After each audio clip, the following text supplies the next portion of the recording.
Imagine um lugar onde um satélite pode circundar a Terra em 90 minutos. Onde um turista em férias pode acordar em um quarto de hotel e deparar-se com a vista do espaço. Ou onde uma lasca de tinta torna-se uma arma letal, capaz de abrir um buraco em uma espaçonave. Tudo isso é possível na órbita da Terra, a porta de entrada para o Sistema Solar.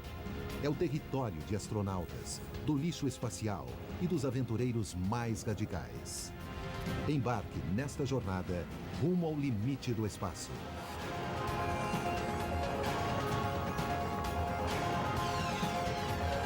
O universo, o limite do espaço.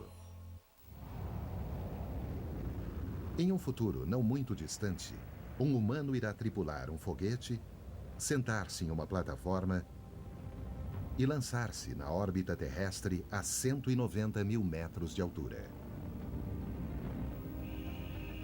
Vestindo uma roupa espacial de alta tecnologia, irá observar através do visor de quartzo e se deparar com uma vista incrível. Estar na baixa órbita terrestre é espetacular. Ao olhar para cima, enxergamos apenas o negrume do espaço sideral. E as estrelas. Elas brilham até mesmo durante o dia. Ao olhar para baixo, vemos o brilho azul nebuloso do gigantesco oceano bem abaixo dos nossos pés. Este observador é um mergulhador espacial, uma nova espécie de aventureiro radical. Ele solta o cinto de segurança, colocando-se à beira do espaço. Dá uma última olhada para o universo e salta, caindo de encontro à Terra. O mergulho espacial é uma das inúmeras ideias futurísticas planejadas para a órbita terrestre, a zona do espaço que rodeia a Terra e fica a 190 mil metros acima do nível do mar. É onde ficam os satélites e as estações espaciais. E poderá ser o território do esporte radical supremo, o mergulho espacial.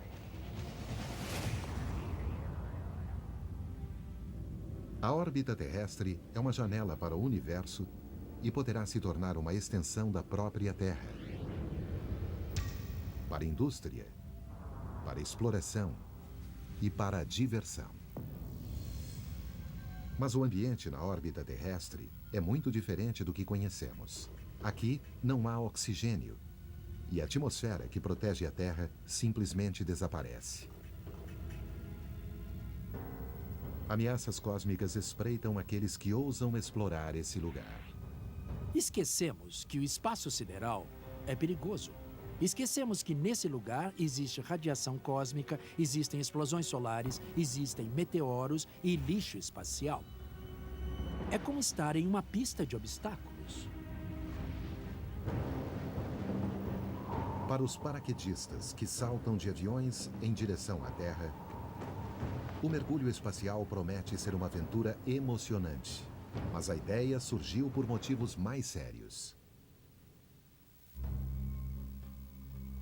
O Dr. Jonathan Clark, médico da Marinha e ex-paraquedista de grandes altitudes, é um dos criadores do conceito do mergulhador espacial por motivos muito pessoais.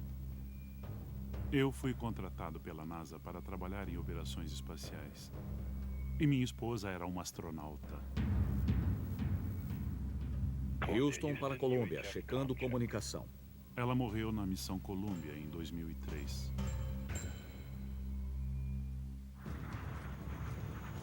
Pilotos militares podem se ejetar de aeronaves em perigo.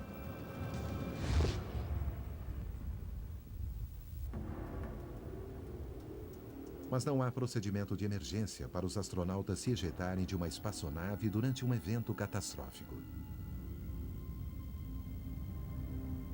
Em cerca de 1% das missões ocorrem falhas em foguetes propulsores ou uma catástrofe no espaço sideral.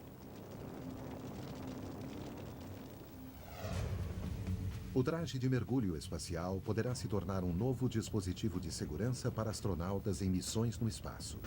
E seu primeiro teste será um salto de 48.700 metros. Para sobreviver à reentrada, o traje de mergulho espacial possui alguns aspectos especiais. Um macacão protetor especial isola a variação de 40 graus negativos a 240 graus de calor gerados pela reentrada. Pequenos jatos de gás em cada luva direcionam o astronauta na falta de gravidade. Um sistema fechado de circulação de oxigênio remove o dióxido de carbono durante a viagem de retorno de 10 minutos. Um paraquedas de drogue estabiliza o mergulhador espacial enquanto ele se aproxima da Terra. E um paraquedas tradicional que é lançado a altitude de 900 metros para uma aterrissagem segura. A jornada seria espetacular. Nos primeiros 2 minutos de salto, o mergulhador espacial atinge velocidades superiores a 4.000 km/h em queda livre. O arrasto atmosférico aquece o traje a 240 graus Celsius e faz o astronauta reduzir a velocidade para 190 km/h. Após 7 minutos, o paraquedas drogue se abre e o mergulhador começa a desacelerar. Finalmente, a 900 metros, o paraquedas regular é lançado e o mergulhador espacial aterrissa em segurança. Será cinematográfico. Chris Gillian projeta figurinos para Hollywood e chefia o time de designers da Orbital Outfitters. Ele projetou uma série de trajes espaciais para a companhia. Sua obsessão pelo ficcionismo lhe rendeu um contrato com a NASA para projetar trajes espaciais femininos. Ao observar esses trajes de perto, você começa a perceber que eles são mais que um macacão branco com peças de plástico e um capacete em forma de bolha. Penso em um traje espacial como uma espaçonave individual. Para proteger o corpo, os trajes espaciais são projetados em camadas.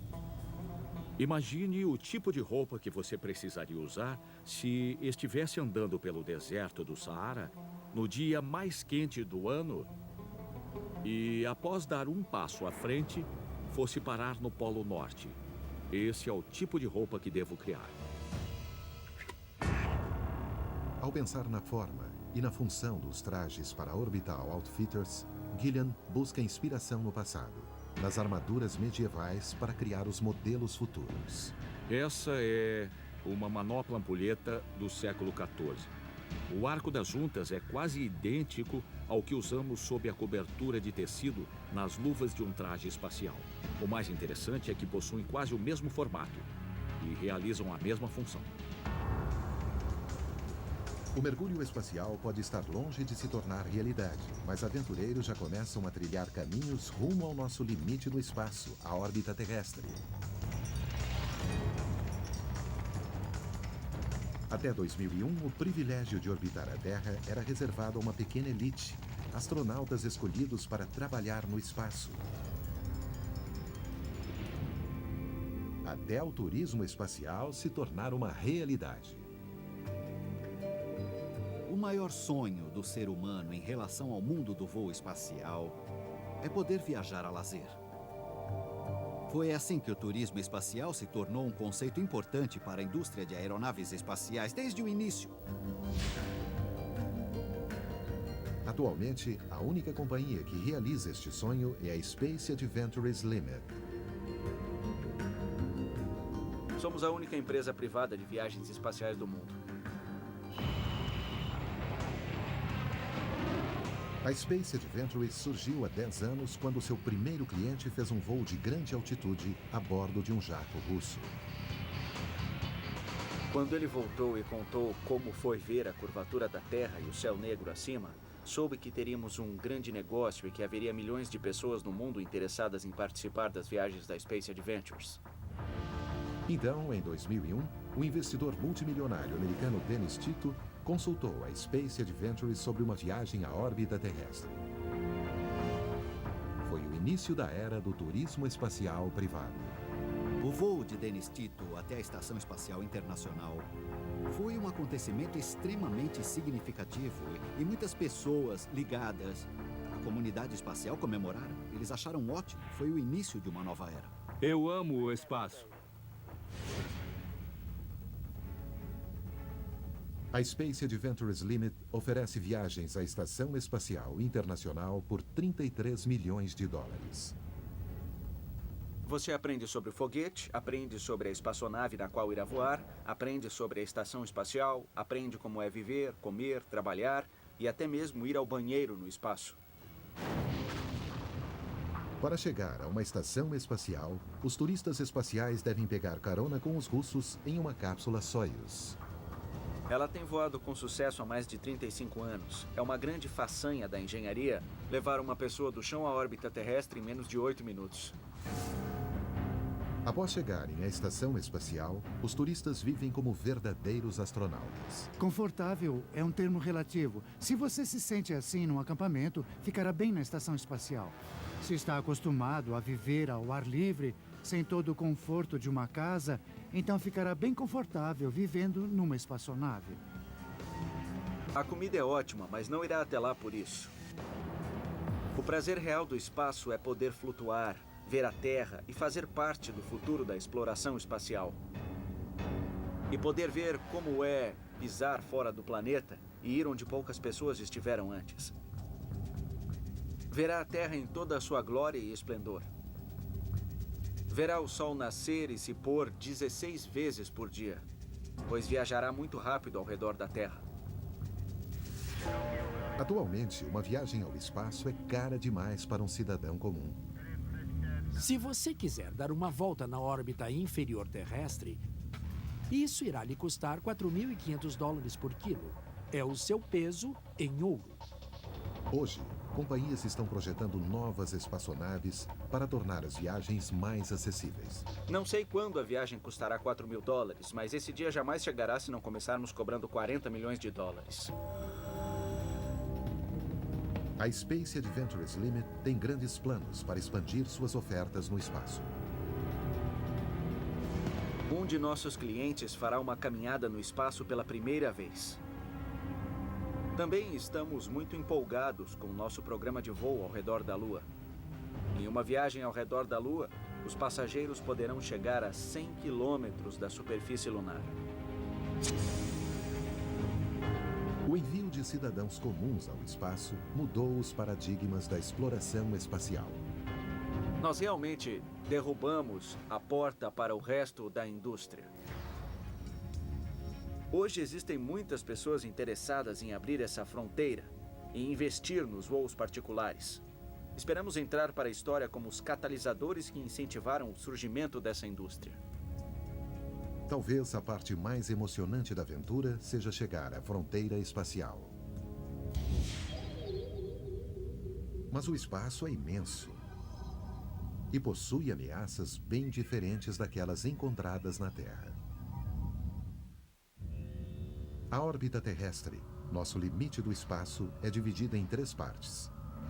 A órbita terrestre inferior é um cinturão de 1.770 quilômetros de diâmetro.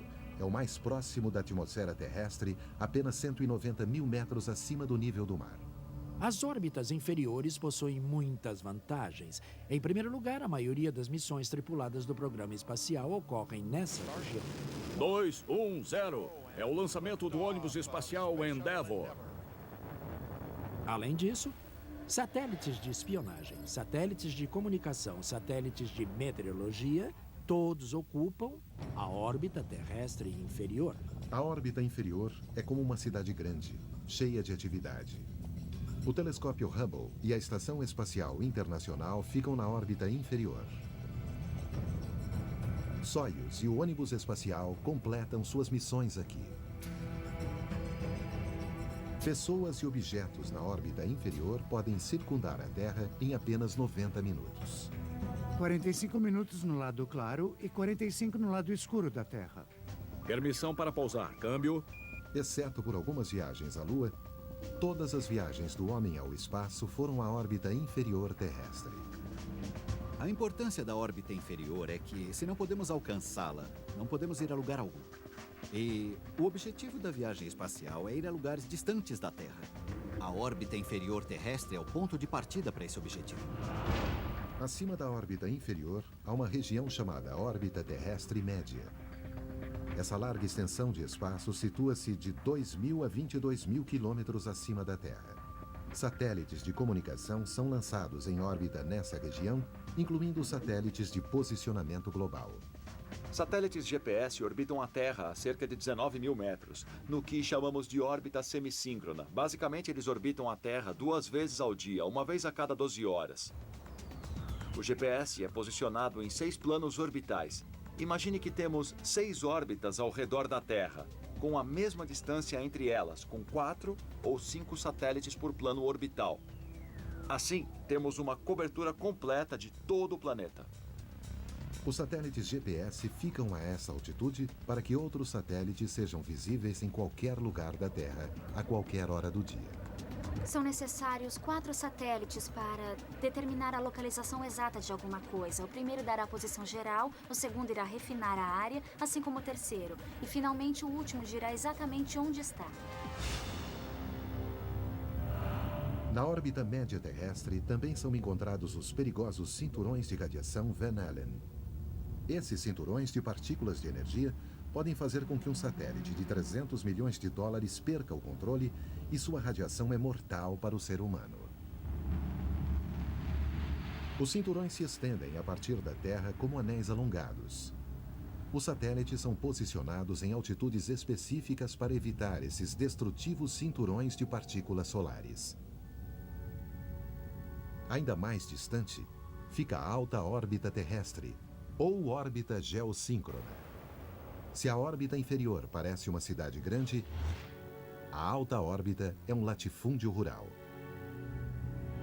De 35 mil a 56 mil quilômetros acima do nível do mar, satélites pairam sobre a Terra com uma vista espetacular. Mais de 2.000 satélites localizam-se nessa órbita. Estes satélites parecem estar parados. Eles completam uma volta ao redor da Terra a cada 24 horas, assim como nós. Portanto, temos a ilusão ótica de que eles estão parados no espaço sideral. Antes de chegar à órbita terrestre, um objeto deve deixar o solo em direção ao espaço. Para isso, o foguete ou espaçonave deve alcançar a velocidade apropriada e atingir uma direção e altitude específicas. Se não atingir a velocidade correta, as forças da gravidade e o arrasto da atmosfera puxarão a espaçonave para baixo, fazendo-a se chocar contra o chão. A ideia é escapar do arrasto da atmosfera inferior, deixando para trás toda a turbulência e fricção, e tentar atingir a direção e velocidade corretas após subir além da atmosfera sensível. Há um bom motivo para as espaçonaves serem lançadas na vertical em vez de horizontalmente como os aviões. Em um lançamento típico, o foguete vai diretamente para cima, cortando a atmosfera para atravessar a parte mais grossa primeiro. Então ele começa a arquear alguns quilômetros para cima e aumenta a velocidade na direção desejada. Para atingir a órbita-alvo, uma espaçonave deve viajar a 28 mil quilômetros por hora e seguir uma trajetória específica do chão até a altitude desejada. 1 grau fora de curso e a nave pode acabar na órbita errada. Após um percurso de 8 minutos e milhões de litros de combustível queimados, a espaçonave está em órbita.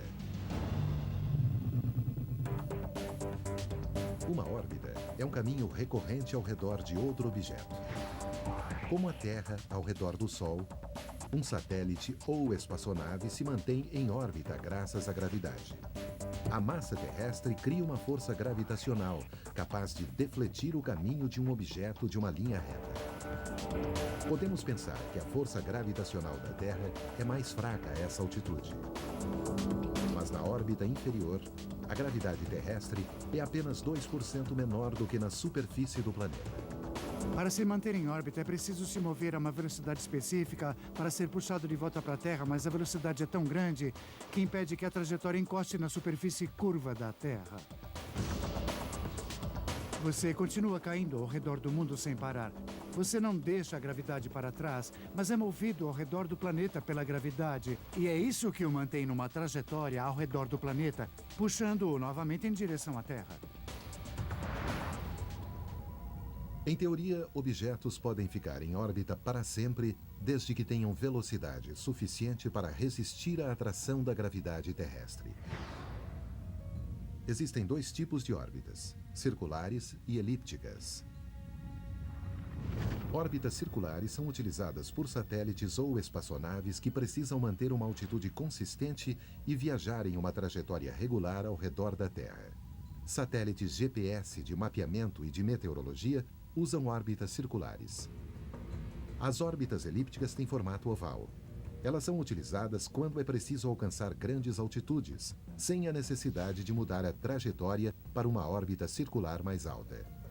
Espaçonaves que carregam satélites para órbitas altas usam órbitas elípticas para entregar suas cargas. Seja em trajetórias circulares ou elípticas, a órbita terrestre é cheia de perigos. Em outubro de 2007, a Marinha Americana bateu um satélite fora de serviço com um míssil Cruise, antes que ele reentrasse na atmosfera. O motivo? O satélite carregava material perigoso e teria envenenado milhares de pessoas se colidisse com o solo. O material tóxico consistia em meia tonelada de hidrazina, que é um propulsor padrão. A operação foi batizada de Burn Frost e foi o esforço mais elaborado até então para proteger o mundo de um sério e crescente problema causado pelos destroços espaciais ou lixo espacial. Lixo espacial é qualquer coisa feita pelo homem que foi lançada no espaço e não está mais funcionando.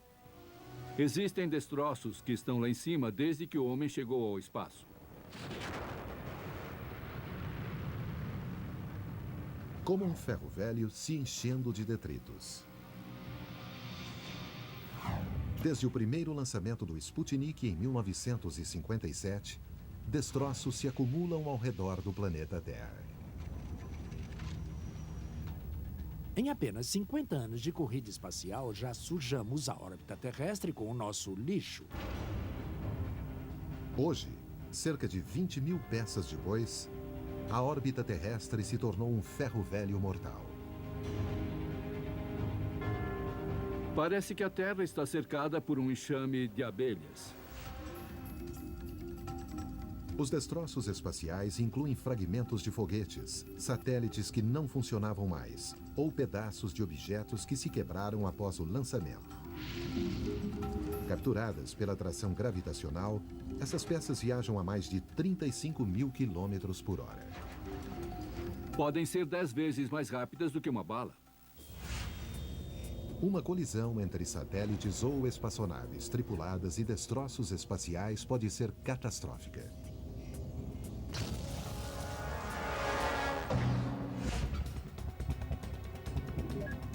O Centro de Operações Espaciais Conjuntas é uma unidade secreta de vigilância da Força Aérea, cujo trabalho é rastrear qualquer objeto que orbite a Terra, incluindo destroços espaciais.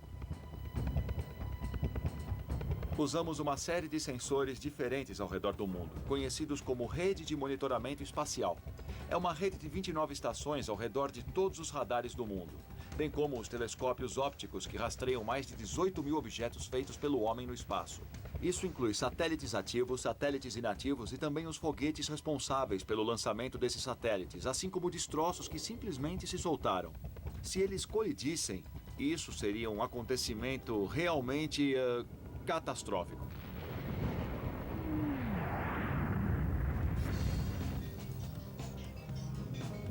Para serem rastreados, os destroços devem ter pelo menos 5 centímetros.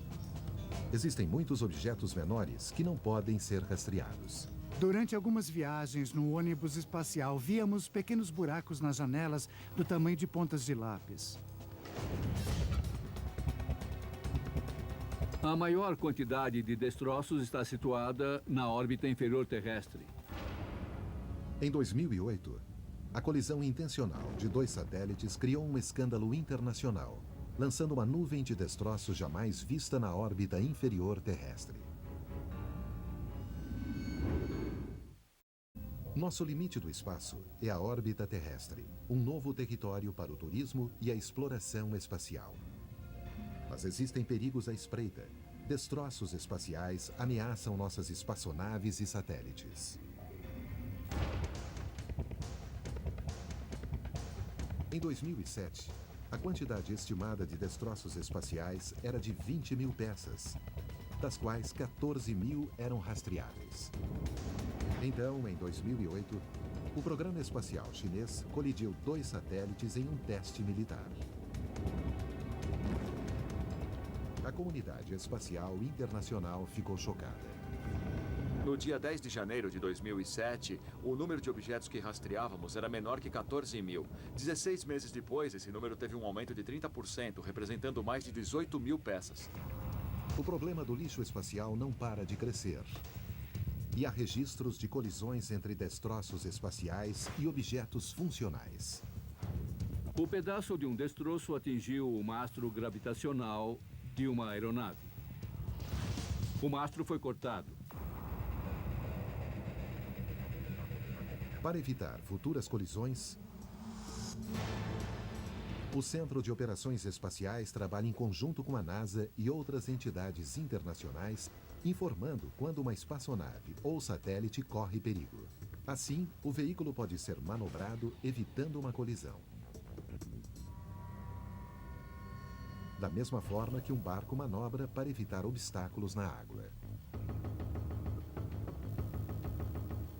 Sob a superfície da água, aquilo que não podemos ver é exatamente o que causará os maiores danos se colidirmos com um tronco ou obstáculo escondido. Em órbita, temos o mesmo problema. Não rastreamos os destroços que poderiam danificar ou destruir uma espaçonave. E contamos com o fato de que é improvável estatisticamente colidir com um obstáculo ao desviar de outro, mas isso pode falhar algum dia.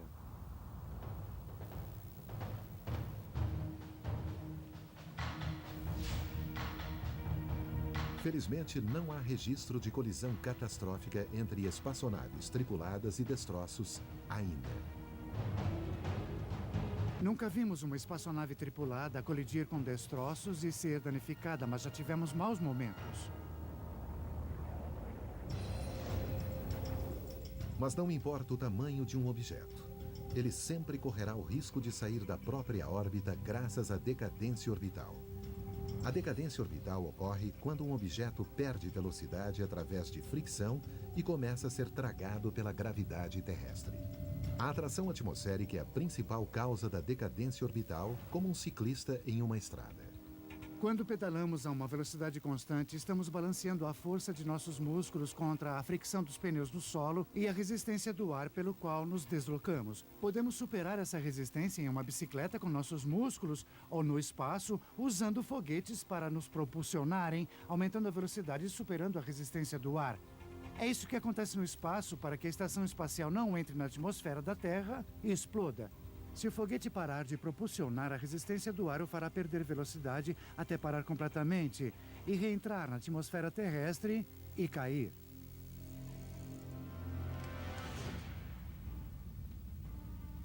Alguns objetos sobrevivem à reentrada. E o tamanho desses objetos que caem na Terra é aterrorizante.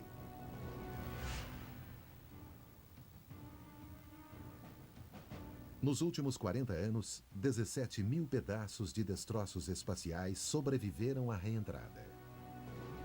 No ano de 1997, um tanque de aço de 260 quilos aterrissou a apenas 45 metros da casa de um fazendeiro no Texas. Ele não ficou muito contente com aquilo. Se um pedaço de destroço sobrevive à reentrada, ele viaja a velocidades subsônicas de 190 km por hora até atingir o solo. Tivemos o registro de uma reentrada sobre a cidade do Cabo, na África do Sul. Foi durante o dia. Havia pessoas trabalhando nos campos. Houve um grande estrondo. E quando olharam para cima, viram o objeto caindo.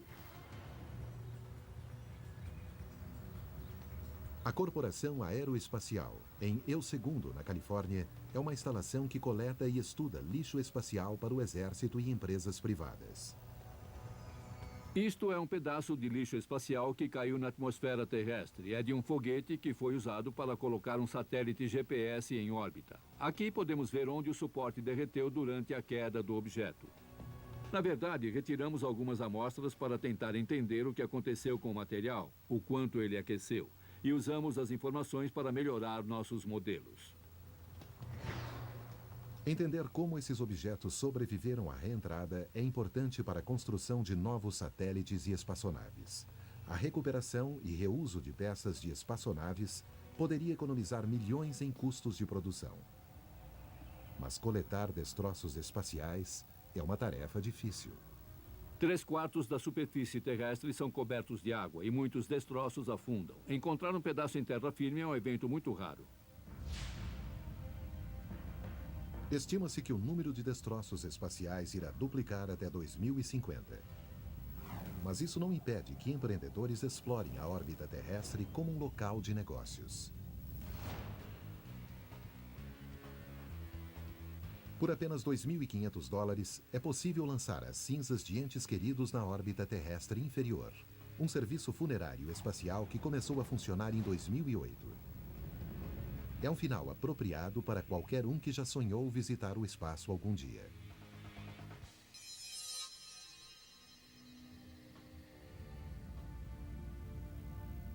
Esta é apenas uma de muitas ideias que empreendedores estão desenvolvendo para a órbita terrestre.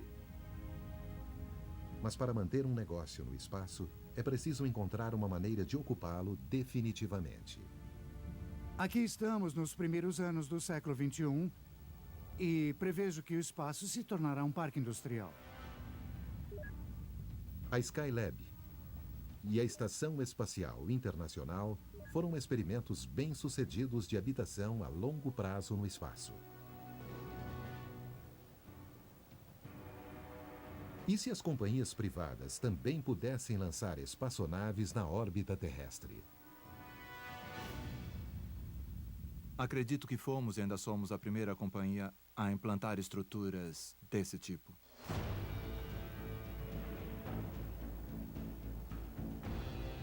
Nos arredores de Las Vegas, Bob Bigelow e os funcionários da Bigelow Aerospace estão escondidos em uma instalação de segurança máxima, criando uma nova geração de espaçonaves.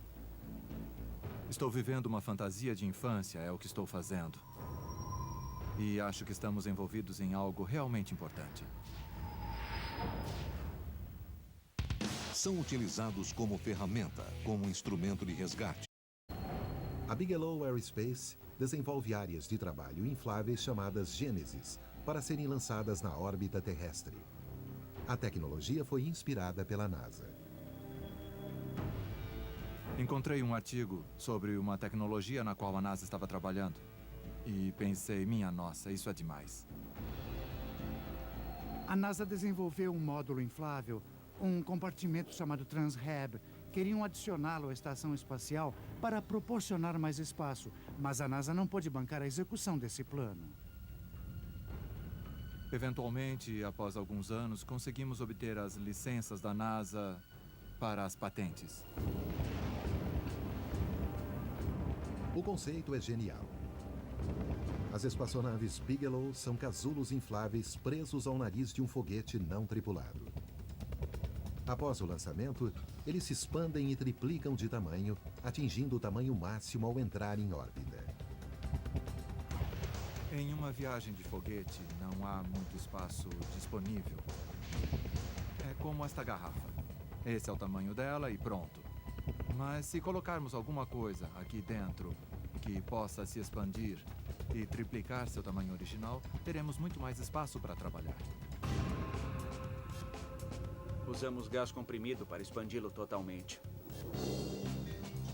A espaçonave inflável pode ser adaptada para ter inúmeras funções. Laboratório de pesquisas, instalação industrial, hotel, todos os setores emergentes da órbita terrestre. Podemos atender a uma variedade de clientes. E eles só precisam pagar pelo tempo em que estiverem interessados. A espaçonave é montada com materiais extremamente duráveis, porém maleáveis, um sistema de material macio. Usamos sistemas de material macio no dia a dia, usamos pneus. Os sistemas infláveis podem ser muito confiáveis e muito resistentes. Bigelow não está preocupado com a confiabilidade de seu sistema de lançamento. Ele utiliza os foguetes Nepper 18, usados pelos russos para transportar as cargas mais valiosas. Eles possuem cerca de 1.100 desses foguetes com mísseis nucleares atualmente. Não vamos falhar por causa de um foguete. Após entrar em órbita, o módulo será alimentado por 4 painéis solares da mesma forma que a estação espacial. A espaçonave Genesis representa uma nova geração de estação espacial, muito mais avançada do que os modelos projetados atualmente pelo governo americano.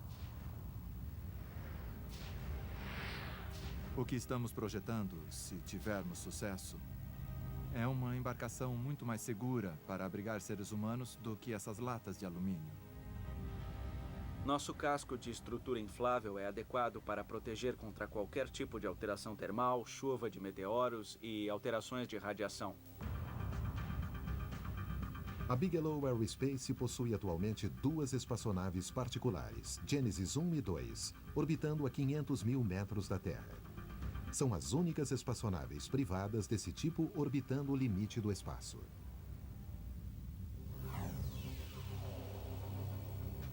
Lançar uma espaçonave é apenas o primeiro passo. Escolher a inclinação adequada para entrar em órbita é outro problema.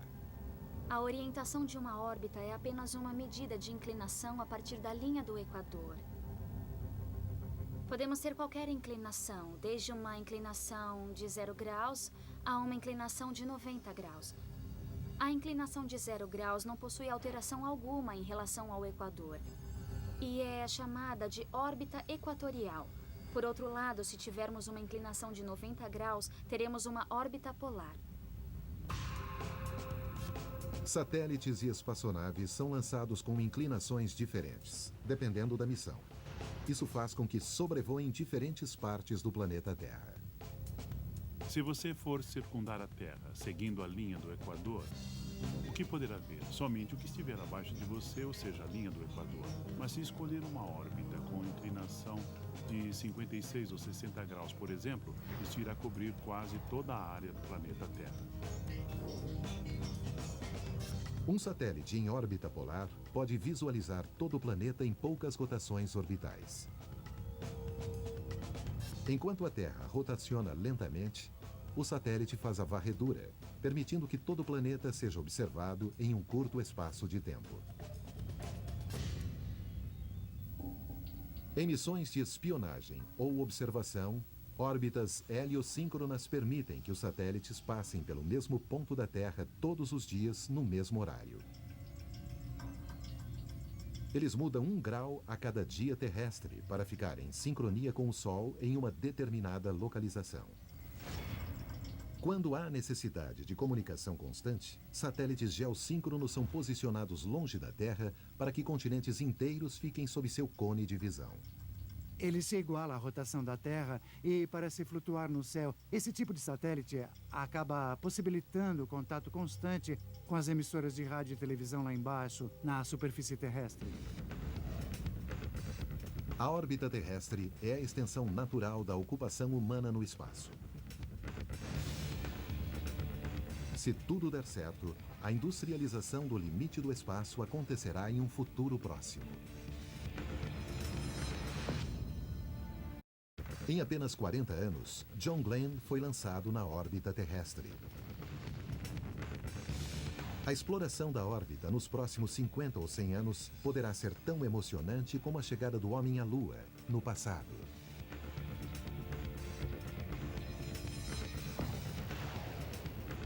A Bigelow Aerospace já atingiu um marco ao lançar os casulos Genesis 1 e 2 em órbita. Mas será que as futuras espaçonaves poderão transportar cidadãos comuns? Ninguém fez isso antes. O ser humano já esteve no espaço, mas nosso objetivo é popularizar essa experiência. Este é o Sundancer, um módulo habitável de 300 metros cúbicos com capacidade de sustentar até 3 seres humanos por tempo indeterminado. É necessário todo um sistema de suporte à vida para garantir que o ambiente seja sustentável para uma tripulação de 3 pessoas. Isso inclui dispositivos que controlem a composição do ar, um sistema que injete oxigênio e recicle o gás carbônico, além de um controle bastante rigoroso da temperatura e da umidade. Uma espaçonave Sundancer será mais espaçosa que a Estação Espacial Internacional. Eventualmente, múltiplos casulos serão interconectados como um brinquedo de montar, proporcionando instalações mais amplas. O tipo de formato que poderá escolher vai depender do objetivo, da missão dessa espaçonave. Como os pioneiros que se lançaram ao mar em busca de novas terras, eles avançam em território inexplorado.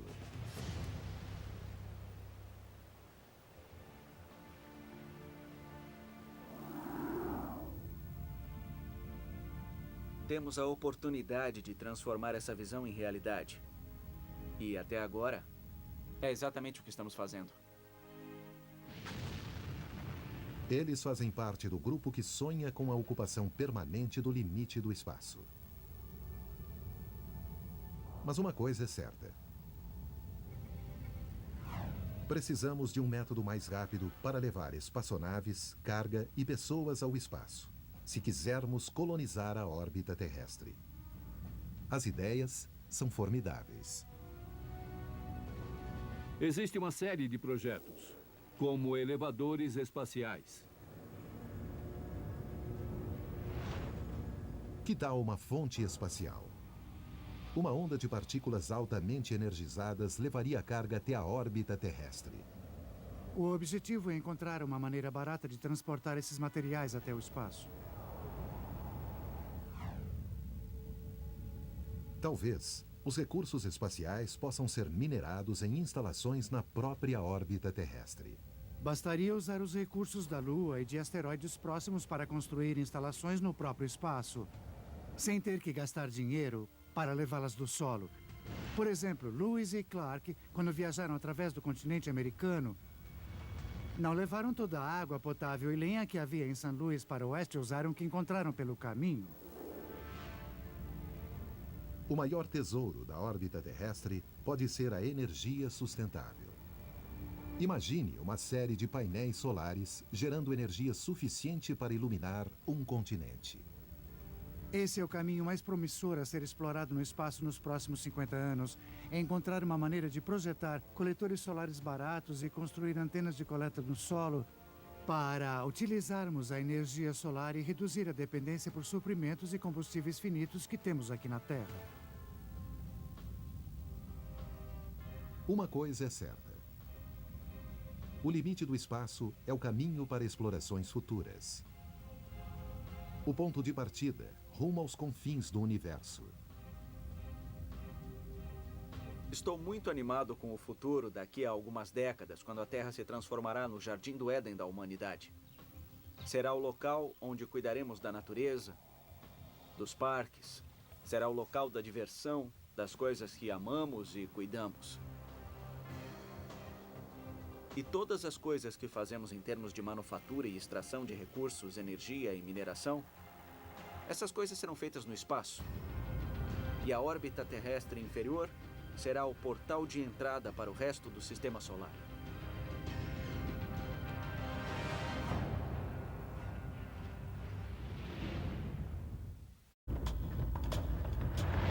Na busca de respostas, as pesquisas revelam ciclos de furacões muito antigos, ocorridos em locais onde ninguém esperaria.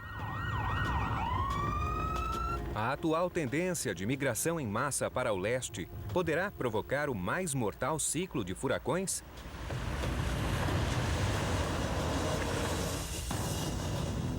O retorno do furacão.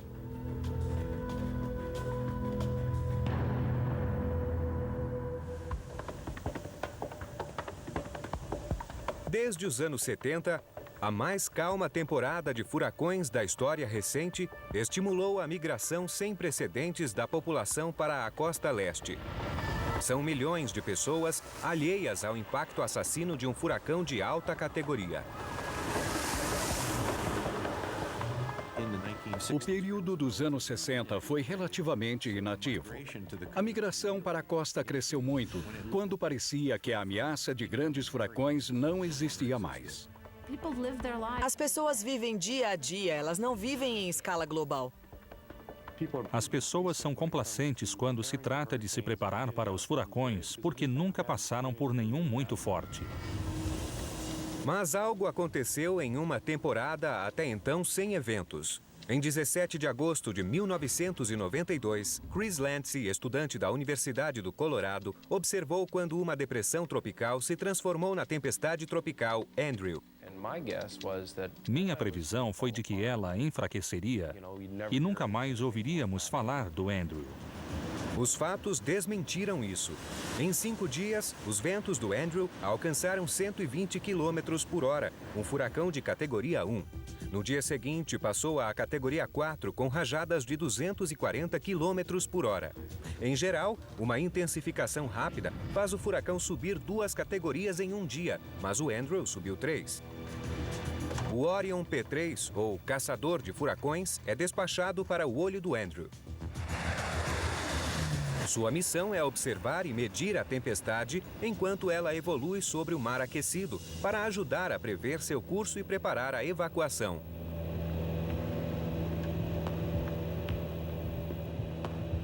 Muito bem, quero o rumo 270. O diretor do voo é Barry Damiano.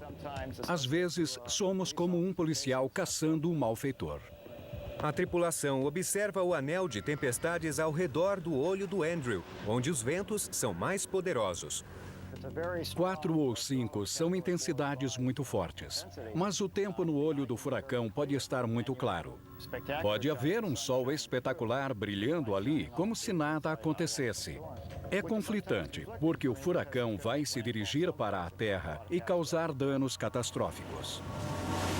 Como um tsunami, um vagalhão de 7 metros mata 3 pessoas nas Bahamas.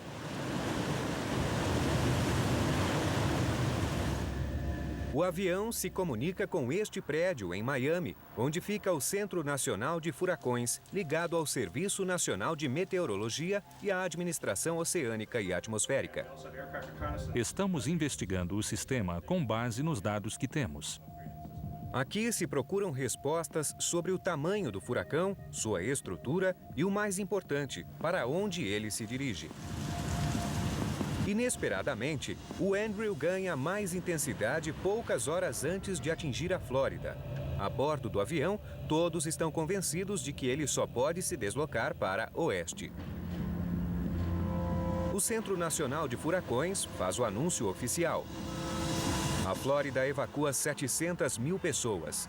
O próprio Centro Nacional de Furacões é atingido.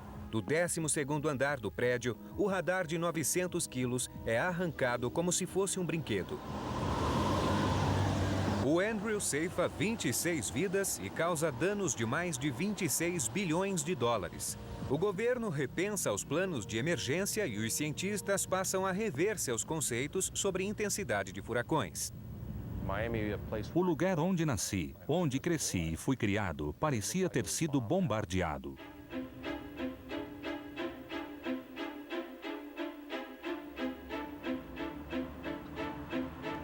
Três anos depois do Andrew, o novo escritório do Centro Nacional de Furacões é todo de concreto e aço à prova de inundações e de vento, assustadoramente preparado para o futuro.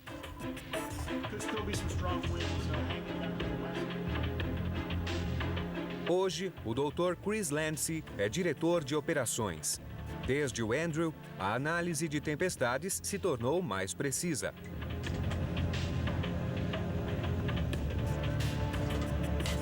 Novas versões de GPS monitoram os ventos na superfície do mar com mais exatidão. Esse conhecimento possibilitou um novo exame do Andrew. O que a nova análise revelou nos surpreendeu, porque notamos que os ventos na superfície do oceano são bem mais fortes do que pensávamos. Esse é um dos motivos da reavaliação dos furacões e da promoção do Andrew de categoria 4 para a categoria 5, com base nesse novo entendimento dos ventos. Isso demorou 10 anos. O estudo é tão recente que só depois de uma década, o Centro Nacional de Furacões reclassificou o Andrew com maior exatidão. E os registros de Landsea revelaram outro fato, uma descoberta com sérias implicações. Um ciclo de furacões de intensidade aumentada que persiste até hoje. A intensidade cresceu. Houve um grande aumento dos anos 70, 80 e início dos anos 90, quando o número médio de grandes furacões era de 1,5 por ano, para os últimos 12 anos, com 3 a 4 grandes furacões por ano. Um grande salto. Este gráfico mostra a diferença entre o período calmo. À esquerda, 50 anos calmos, 8 grandes furacões registrados. À direita, um salto de 250% com ocorrências na Flórida, nas Carolinas e na Nova Inglaterra. Os cientistas foram questionados sobre quais seriam as causas desse salto nas ocorrências, se seria natural ou causado pelo homem, e o que se pode esperar para os próximos 10 ou 20 anos. O ciclo de maior frequência e intensidade é um fenômeno atual? Existe relação com a mudança climática? Uma maneira de descobrir é vasculhar registros antigos, mas há um problema. Não temos uma ferramenta-chave, as imagens de satélite. Foi só em 1966 que começamos a ter fotos diárias. Fica difícil comparar o ciclo atual com o último ciclo de furacões intensos, porque não temos fotos de satélites disponíveis. Os registros recentes de Landsea não bastam para dizer se o padrão atual é recorrente.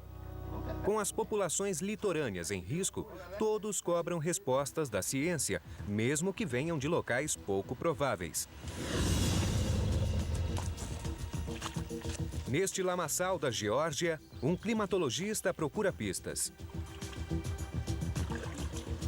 A seus pés pode estar o histórico de um antigo ciclo de superfuracões, registrado no interior de Madeira Morta. Parece um trabalho de detetive, porque utilizamos muitos princípios que trouxemos da ciência forense. Aqui, o culpado é o furacão. O Dr. Henry Grissino Meyer é dendrocronologista. Através da madeira, ele registrou 1000 anos de incêndios florestais e padrões climáticos e até autenticou violinos antigos. O número de dados contidos nos anéis da madeira é infinito. Mas extrair desses anéis evidências de antigos furacões não é fácil. Em 1998, ele procurou em certos anéis marcas da chuva trazida por um furacão que diferem das marcas da chuva normal. Como era impossível encontrá-las pela análise das propriedades físicas da madeira, Grissino Meyer teve de encontrar a diferença química da chuva do furacão. Ele se instala na Universidade do Tennessee com sua lista de perguntas. No mesmo lugar está o laboratório de isótopos da doutora Claudia Mora. Henry mencionou a possibilidade de haver nos anéis um sinal especial, o registro singular de um furacão. Resolvi investigar. Claudia Mora é geoquímica e acredita que a impressão digital de um furacão está no nível de oxigênio na forma de isótopos. Se puderem extrair os isótopos de cada ano e medir as diferenças, eles poderão registrar os ciclos de furacões. Coletamos dados durante 1 ano e meio antes de concluir que sim, o método funcionava. Era vanguarda, algo inédito. As novas informações podem revelar furacões ocorridos há séculos antes dos satélites. Evidências de ciclos recorrentes podem nos preparar melhor para o futuro. A coisa só vai piorar. Vai piorar porque a intensidade está aumentando. Vai piorar porque a frequência está aumentando. Mas certamente vai piorar porque há cada vez mais pessoas expostas ao perigo. Furacões de alta categoria, súbita intensificação e enorme volumes de chuva, tudo combinado com o aumento da frequência dos eventos, poderia resultar no surgimento de uma supertempestade, um hiperfuracão que pode atingir nosso litoral atlântico.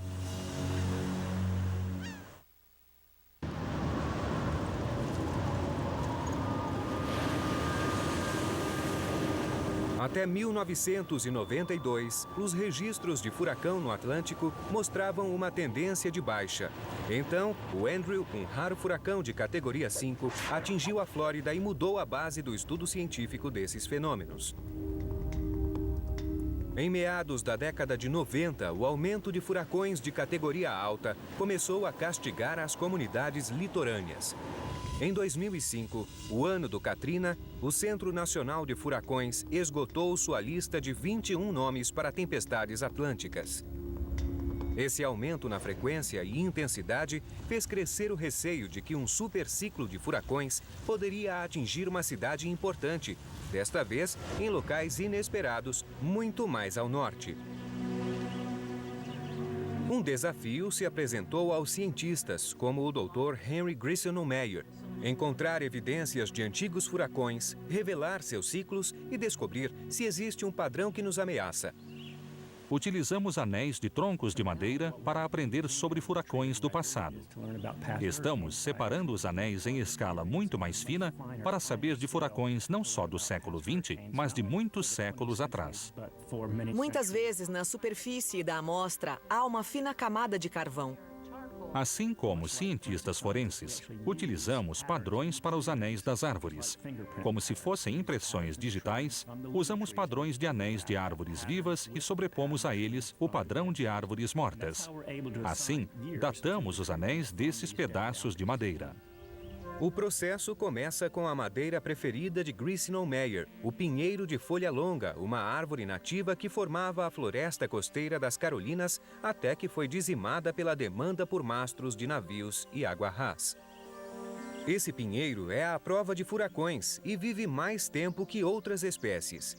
Sua raiz muito larga logo absorve água, que é incorporada ao anel de crescimento, fabricando celulose no processo. A composição do oxigênio na água que se precipita de um furacão é diferente. É como se a árvore bebesse uma água diferente, digamos. E a árvore incorpora essa água, e o oxigênio dessa água é usado na produção de celulose. Essa celulose contém a impressão digital do furacão na forma de isótopos de oxigênio, o identificador químico que Grissom Meyer procura.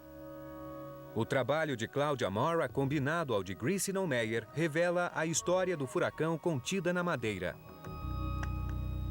Estamos trabalhando nessa camada para tentar completar. Procuramos a celulose produzida pela água absorvida que identifica o furacão.